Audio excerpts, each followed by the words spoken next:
Halo guys, welcome to my channel. Kembali dengan saya Raka, hanya di Alternative Channel yang selalu membahas hal-hal menarik di seputar kita.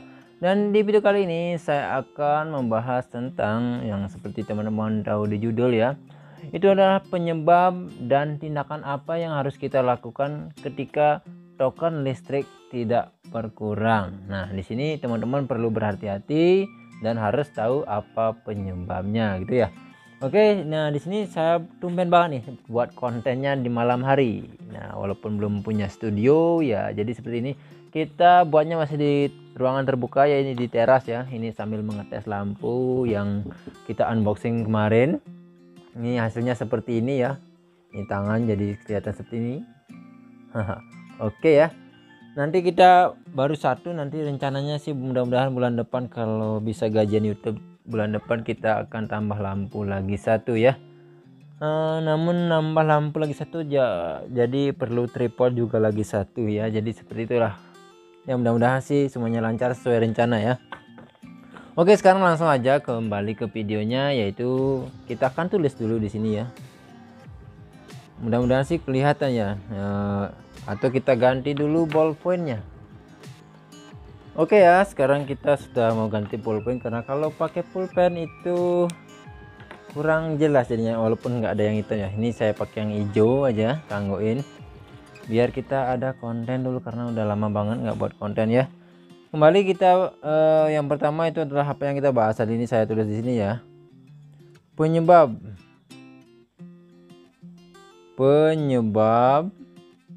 dan tindakan yang harus dilakukan token tidak berkurang ya. Ini kok saya jadi seperti guru ya? Enggak, cuma kita ini perlu tulis judulnya ya. Nah, teman-teman di sini tahu ya, itu teman-teman ya, tindakan ya nggak perlu panik ataupun dengar gosip-gosip tetangga ya, karena biasanya tetangga itu pada sok tahu ketika kita mengalami sesuatu, apalagi tentang kelistrikan ya. Jadi teman-teman nggak usah dengarkan omongan tetangga ya, tepatnya teman-teman lebih baik dengarkan dari teknisi listrik atau dari pegawai PLN-nya langsung ya, karena teknisi listrik dan pegawai PLN-nya itu tentunya sudah barang tentu sudah tahu ya, itu ada beberapa kejadian. Nah, di sini teman-teman jika mengalami hal tersebut, karena tetangga saya juga pernah mengalami ya, tokennya itu beli ya, itu misalnya kita beli 50k ya, kalau yang 900 PA bersubsidi itu kan biasanya dapat 76 kWh ya. Misalnya teman-teman sudah masuk seperti itu, itulah kalau besoknya kan mungkin saja itu apa ya, memang nggak kelihatan. Nah, itu 1 minggu kemudian itu masih tetap 76 kWh ya. Jadi seperti itu. Nah, di sini teman-teman seperti saya bilang tadi, nggak usah panik dan jangan dengarkan gosip tetangga. Nah, caranya teman-teman itu harus mengecek tegangan dan arus yang keluar ya, tegangan dari kilometer atau kWh-nya sendiri dan tegangan yang keluar dari kWh-nya sendiri. Itu teman-teman bisa dilakukan sendiri. Caranya sangat mudah ya. Itu sebenarnya kalau PLN, kita menghubungi PLN juga caranya tetap seperti ini ya. Jadi ini tidak berbahaya caranya ya. Nah, pertama-tama ini untuk pelanggan prabayar ya, tentunya ya, listrik token. Nah, di sini teman-teman sana kan ada ya, apa ya, ada huruf, ada angka ya, 1 sampai 10, endol hingga sampai 9 hasilnya ya. Teman-teman tinggal tekan 4 dan 1 kemudian enter ya. Enter ini untuk mengecek arus tegangan ya. Nah, jika yang muncul itu adalah 0 ya, atau 0,0 itu misalnya, itu berarti kWh meter teman-teman itu kWh rusak ya. Rusak, teman-teman bisa menghubungi langsung PLN 1 2 3. Teman di sini kode areanya, jadi teman bisa telepon laporkan seperti itu. Nah, kemudian yang kedua ya, ada cara kedua lagi ya. Tekan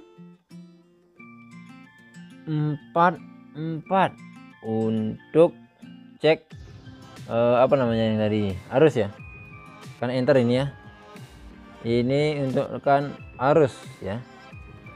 Berarti jika kembali keluar 0,0 atau 0 ya, itu bisa dipastikan kWh meternya rusak ya. kWh meternya rusak, dan teman-teman tetap bisa melakukan telepon atau pelaporan ke PLN 123. Nah, yang saya anjurkan di sini ya, teman-teman itu harus melaporkan lewat PLN atau call center ya. Jangan langsung ke kantor PLN-nya. Misalnya kalau ke UPT itu teman-teman lapor, kadang-kadang kita nggak ketemu petugas yang ke lapangan ya. Biasanya lebih cepatnya itu kita nelpon ke PLN 123 ya, itu atau call center ya, call center ya. Itu teman-teman, karena nanti teman-teman akan mendapatkan nomor laporan ya, nomor laporan, dan ini teman-teman harus catat ya. Ini nggak boleh hilang karena ini pelaporannya sangat cukup penting ya, bukan gangguan pada kabel yang di atas tiang ya. Misalnya di atas atap itu biasanya kalau kita mungkin nggak perlu mencatat ini ya, walaupun memang nanti akan ditanyakan juga ya. Nah, kalau dalam kasus ini teman-teman wajib banget untuk mencatat nomor lapornya. Ketika kita selesai menelpon call center PLN, kita akan dikasih nomor laporannya ya. Kenapa kita harus mencatat? Nanti akan saya jelaskan secara menyeluruh kenapa kita harus mencatat ya. Kemudian selanjutnya, setelah misalnya teman-teman sudah melapor, dan kemudian call center atau CS itu akan menyampaikan atau menghubungi petugas UPT PLN yang bertugas di lingkungan teman-teman ya. Misalnya di tempat saya itu adalah UPT Rendang ya, misalnya itu nanti petugasnya akan turun ke lapangan untuk mengecek ke rumah teman-teman. Nah, setelah apa ya,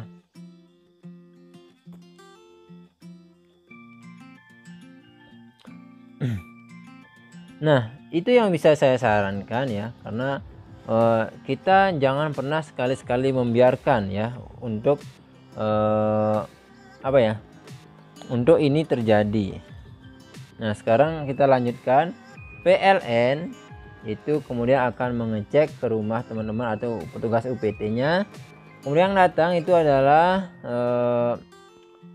mereka akan tetap membawa surat tugas ya, membawa surat tugas, dan teman-teman bisa tanyakan surat tugasnya dan dengan nomor laporan teman-teman yang teman-teman catat tadi, yaitu ya, petugas datang, teman-teman adalah mencocokkan nomor laporan teman-teman kepada petugas PLN tersebut. Karena di lain daerah, mungkin kalau di tempat saya itu nggak ada ya petugas PLN yang tidak menipu apa ya. Kalau di daerah saya ini tidak ada petugas PLN yang bermain-main ya, untuk misalnya pungli atau menagihi pelanggan uang untuk perbaikan ini, karena biasanya perbaikan ini gratis ya. Misalnya mengganti kWh itu gratis ya. Saya sudah pernah mengalami hal tersebut ketika saya masih menggunakan listrik yang lama ya. Itu ketika kWh meter kami rusak, itu langsung diganti oleh petugas PLN-nya. Kalau apalagi di daerah saya itu tidak terlalu kesusahan untuk stok kWh meter yang baru ya. Oke, itu yang teman-teman harus lakukan. Kenapa harus teman-teman mencatat ya? Jadi itu sangat penting. Takutnya ada petugas PLN yang mungkin, atau oknum-oknum ya, oknum-oknum misalnya, atau kadang bisa ada petugas gadungan ya, juga ada mungkin yang bisa ke rumah teman-teman. Ya, mudah-mudahan hal itu tak terjadi. Namun untuk mengantisipasi hal tersebut, jadi kita wajib mencatat nomor laporan kita ya. Dan sekali lagi saya tegaskan, ini biayanya gratis. Misalnya harus teman-teman ganti kWh meter. Nah, di sini kenapa apa ya, kenapa kita harus melaporkan ini dengan segera ya. Jangan mendengarkan kata-kata atau gosip tetangga tentang hal seperti ini ya, karena ini bisa jadi bumerang untuk teman-teman jika teman-teman tetap biarkan ya. Kenapa bisa jadi bumerang ya? Tidak laporan itu sama dengan teman-teman menjadi bumerang ya. Misalnya teman-teman nggak melakukan ini, melakukan pelaporan selama 5 bulan misalnya ya, 5 bulan teman-teman tidak melaporkan padahal sudah mengalami hal tersebut. Misalnya teman-teman senang ya, ada juga yang senang ketika mengalami hal tersebut karena pulsanya nggak berkurang ya, jadi dianggap itu teman-teman listrik gratis ya, padahal ya nanti teman-teman akan tahu sendiri ya. Ya 5 bulan teman-teman nggak melaporkan hingga akhirnya suatu ketika petugas PLN ya, ada petugas PLN datang mengecek ke rumah, karena di tempat saya itu 1 bulan atau 2 bulan misalnya, mungkin sekali-sekali ada petugas PLN yang ngecek rumah. Nah ketika KWH meter teman-teman terdeteksi ya tidak tidak menggunakan daya sama sekali, itu akan dicek ke rumah teman-teman. Di tempat di samping tempat kerja saya saja itu KWH-nya memang nggak ada yang ngontrak tempatnya, jadi pulsanya nggak berkurang sama sekali, itu kemudian dicek oleh PLN. Itu saya yang tetangganya ditanya-tanyain ya, itu seperti itu aja sudah dicek kalau di tempat saya itu ya.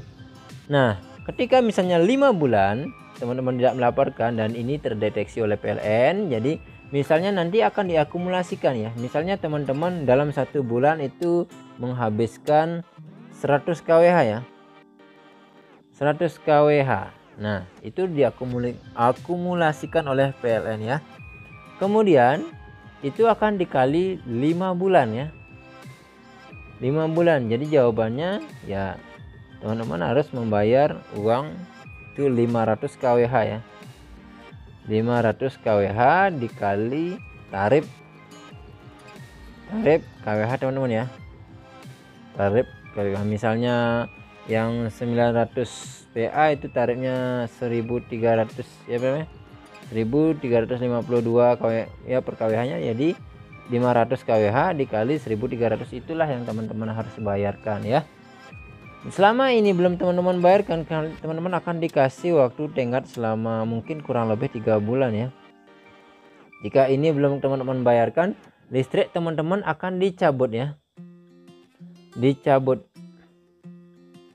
akan disambungkan kembali ketika teman-teman sudah melakukan pelunasan daripada denda ini. Bukan denda sih, harusnya ini adalah akumulasi daripada teman-teman tidak membayarkan listrik selama 5 bulan tersebut ya.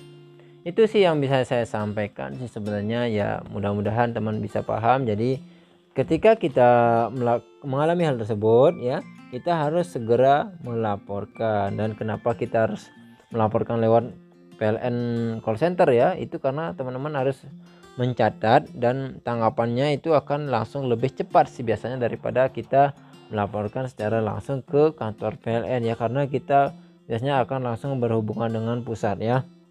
Jadi mereka akan menyampaikan UPT yang bertugas di lingkungan tersebut. Nah ya takutnya ya seperti itu, kenapa teman-teman harus mencatat nomor lapornya ya, seperti itu yang saya katakan tadi, takutnya ada oknum-oknum yang memanfaatkan hal tersebut. Oke teman-teman, semoga video ini bisa membantu ya. Nanti ya, bila ada yang perlu teman-teman tanyakan, silakan coret-coret di kolom komentar ya. Terima kasih sudah menonton, semoga video ini bermanfaat. Like jika suka dan dislike jika tidak suka. Sampai bertemu di video selanjutnya. Yuk.